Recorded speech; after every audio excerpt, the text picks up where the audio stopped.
ఆలగడ్డలో మరోసారి high tension మొదలైంది. ప్రస్తుతం ఆలగడ్డలో నరసింహస్వామి పారివేట ఉత్సవాలు జరుగుతున్నాయి. ఏవి సుబ్బారెడ్డికి చెందిన కాంప్లెక్స్ ప్రహారీ గోడను మున్సిపల్ అధికారులు ఎలాంటి ముందస్తు నోటీసులు ఇవ్వకుండానే కూల్చివేయడంతో తీవ్ర ఉద్రిక్తత అక్కడ నెలకొంది. ఎమ్మెల్యే భూమా అఖిలప్రియ ఆమె తమ్ముడు విఖ్యాతరెడ్డి రాజకీయ కక్షతోనే అధికారులపై ఒత్తిడి తెచ్చి చర్యకు పాల్పడ్డారని ఏవి సుబ్బారెడ్డి తీవ్రంగా ఆరోపిస్తున్నారు. మున్సిపల్ కమిషనర్ తనకు ఏమీ తెలియదని సమాధానం చెప్పడంతో ఆయన అనుమానాలను వ్యక్తం చేస్తూ అఖిలప్రియ అక్రమాలను బయటపెడతారని హెచ్చరించారు. ఇరు వర్గాల కార్యకర్తలు భారీగా గుమిగూడటంతో పరిస్థితి ఉద్రిక్తంగా మారింది. పరిస్థితిని అదుపులోకి తీసుకొచ్చేందుకు భారీగా పోలీసులను మోహరించారు. పండుగ సమయంలో ఈ ఆధిపత్య పోరు మొదలవడంతో ఆళ్లగడ్డలో హై టెన్షన్ కొనసాగుతోంది.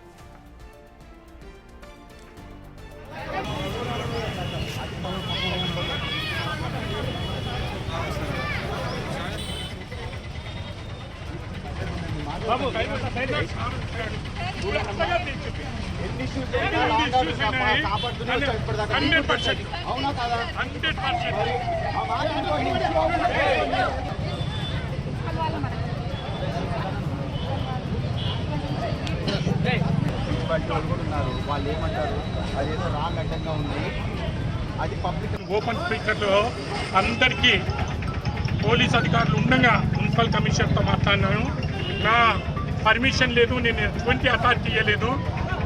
వచ్చి నాకు ఎటువంటి నోటీస్ ఇవ్వకుండా డాక్యుమెంట్ ఉంది అని చెప్పి దౌర్జన్యంగా నిలబడి ఎమ్మెల్యే ఆమె తమ్ముడు నిలబడి గోడబడగొట్టడం చాలా దారుణమైన విషయము.